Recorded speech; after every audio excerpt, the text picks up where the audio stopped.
I had to double check, I was like, that doesn't seem right.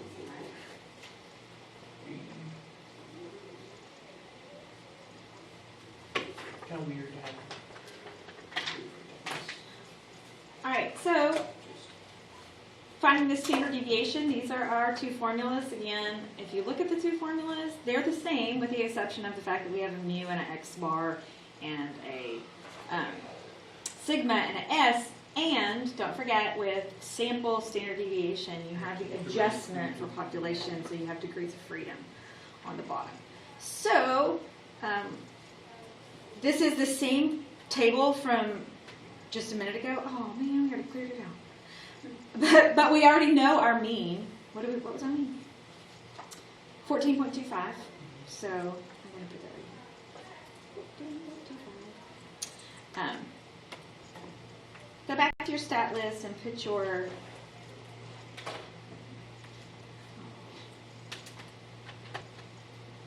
I was thinking this was a different problem, and I just cleared the whole thing.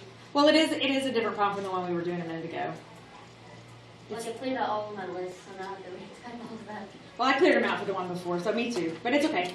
I got to go back to the front anyway and get my midpoints. So,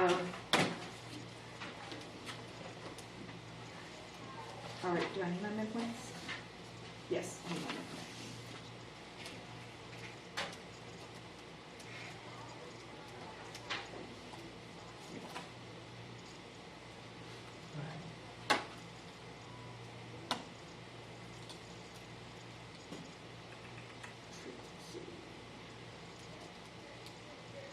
And then also we put those same frequencies as we Yes, did because before. you're not going to need them at first, but you're going to need them in a minute. So you might as well go ahead and put them next.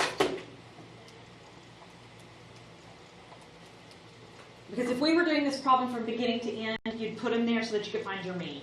We already found our mean, so we don't have to find it this time. But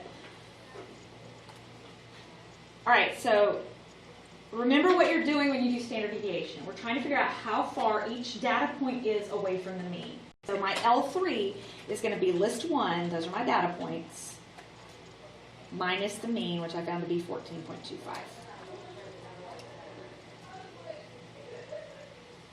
And that's if L3 is L1 minus 14.25? Yes. Now on L4, I just want to square that so that none of those come out negative. So I'm going to do L3 squared. And then I have to take that value and multiply it by my frequency, which is in line 2. So you're going to do L4 times L2.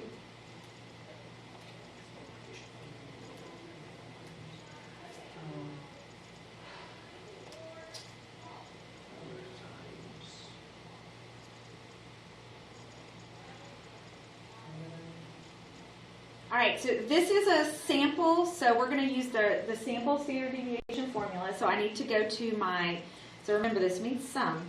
So this is my x value minus my mean squared times frequency. I need to sum all of those. So I'm going to go to my main page. I'm going to sum them. So that was list 5. So I'm summing list 5.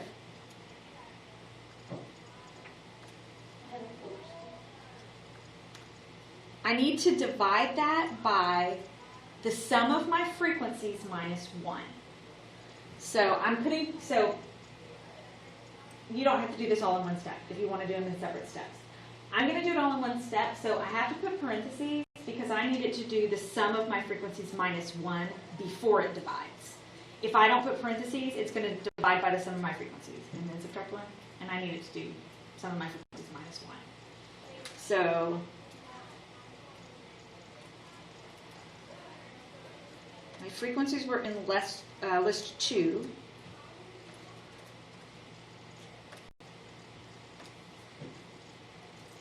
And then I need to take the square root of that to get my standard deviation.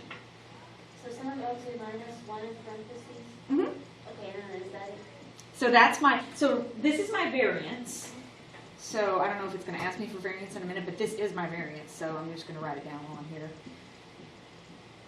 And I need to take the square root of that to get your standard deviation.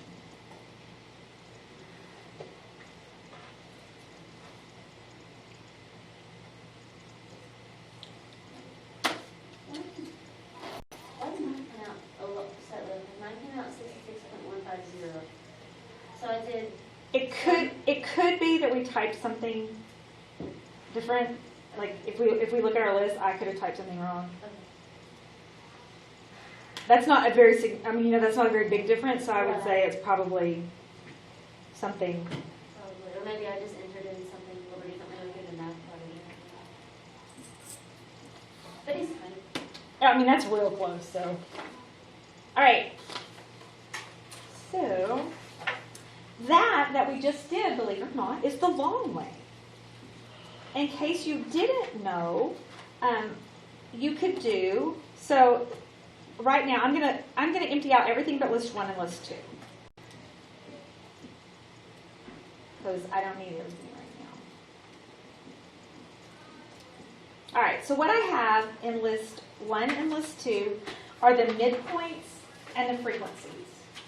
So I can also go to Stat, arrow over to Calc, and one variable stats like we normally do to find a mean and a standard deviation. The only thing I have to do different is I have to tell my calculator that list 2 has a frequency list in it. And if I do that and calculate, it will calculate the mean and the sample standard deviation Oh, for that's me. nice. So you don't have to do all that other stuff.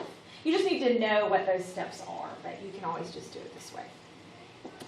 Everybody okay? Yep. Okay.